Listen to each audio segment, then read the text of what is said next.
Hey y'all, I'm Maggid, Jhos singer, and on behalf of the entire JCCSF San Francisco, I want to wish you a Shabbat Shalom and a Hag Sameach for Tu B'Av.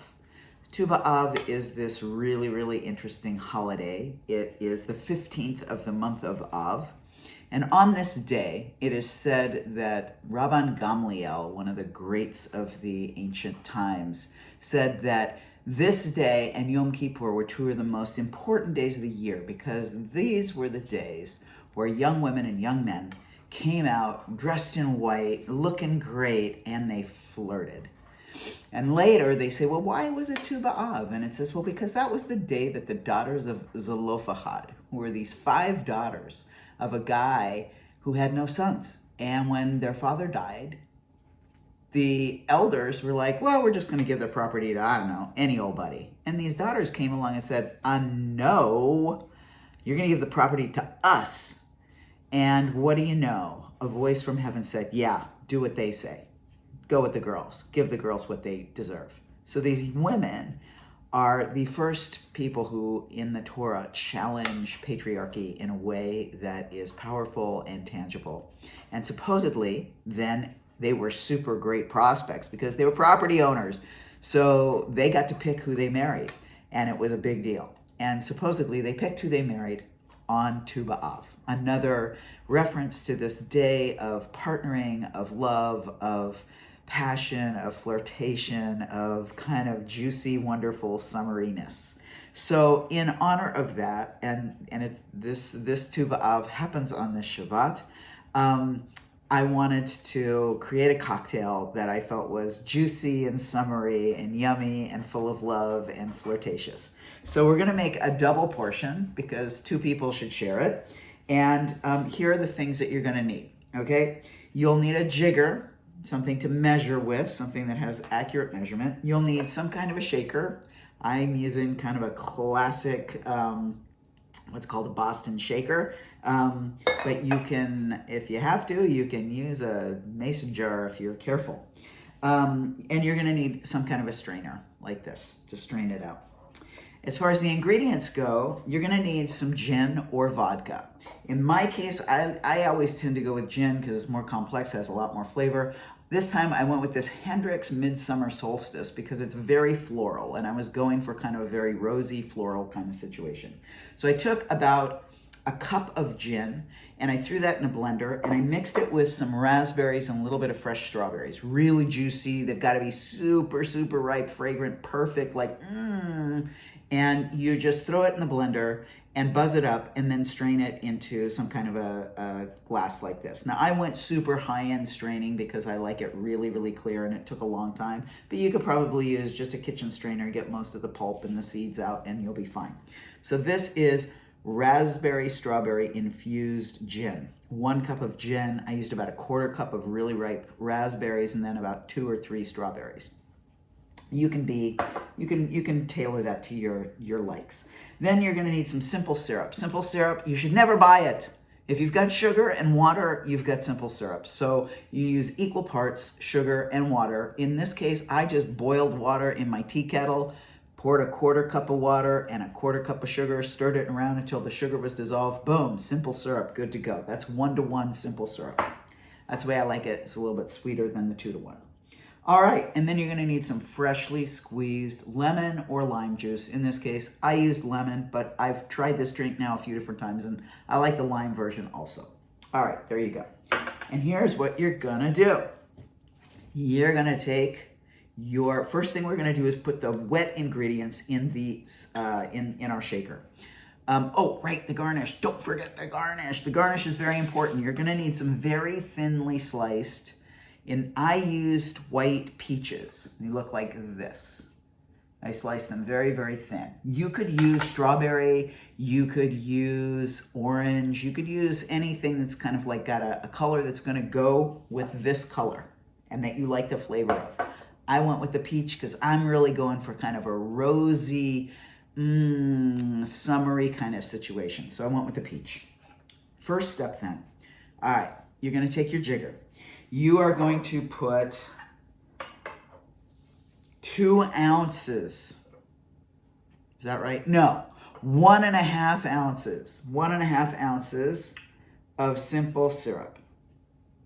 1.5 ounces. There's one, and here's a half.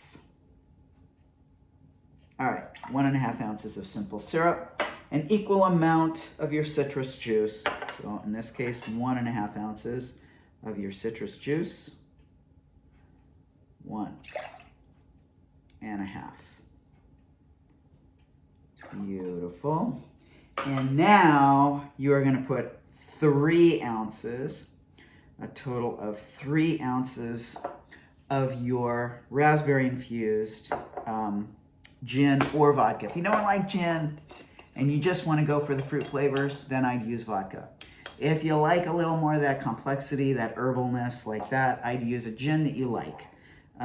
That would go with these kinds of rosy, fruity, strawberry flavors. There's 1.5, and now there is 3. Okay, now I'm gonna set that aside for a second, and I am going to show you what our glass is gonna end up looking like, because this is part of the magic of the drink. What I've done here is I've taken those slices of fruit and I've put them on the side of the glass, and then I've put a large ice cube in there. So let's just do that. So I can show you what that looks like. You just take your fruit like this and you just gently press it against the side of your glass, okay? And I would use 3 or 4, should be fine. You want to leave enough room that you can see the drink in between the slices. So just like that. Very simple. Just like that. Looks pretty, right? All right, now I'm going to go get one of my big old ice cubes that I very cleverly hid in the freezer so it didn't melt. Voila. And I've got this large, I've got these molds that you can get on like anywhere. They look like this. They're like a round mold for ice. They're very simple. Put the top on, stick them in your freezer, and they're very beautiful like this. And then if you are very careful to put it in kind of sideways like that, clunk, and there you go. And that ice cube is gonna hold those pieces of fruit right where you want them. Okay, now we're gonna go back to our concoction over here. We're gonna run over to our refrigerator and we're gonna get some ice and put it in there. Here we go. You're gonna hear a nice ice sound. Roll. Ice, ice, ice.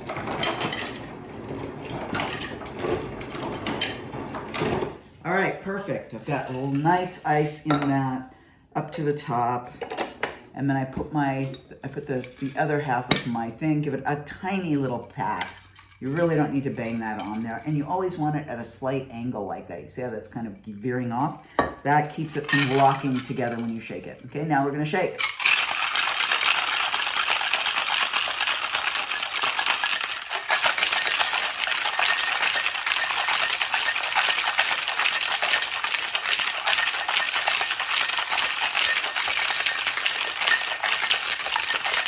All right, nice and cold. And then I give it just a little squeeze and that should let go. There we go, perfect. And now we're gonna pop our strainer, boom, on top of that. And then very gently pour our drinks. 1 and 2. Right over that ice cube that's in there. It's gonna take it nice up to the top. Beautiful, look at that. And there you go. Isn't that so pretty? Look at that. All right, let's see what we got. So I'm calling this, what should we call it? Rose on the rocks. How's that? Rose on the rocks. All right, l'chaim, my friends.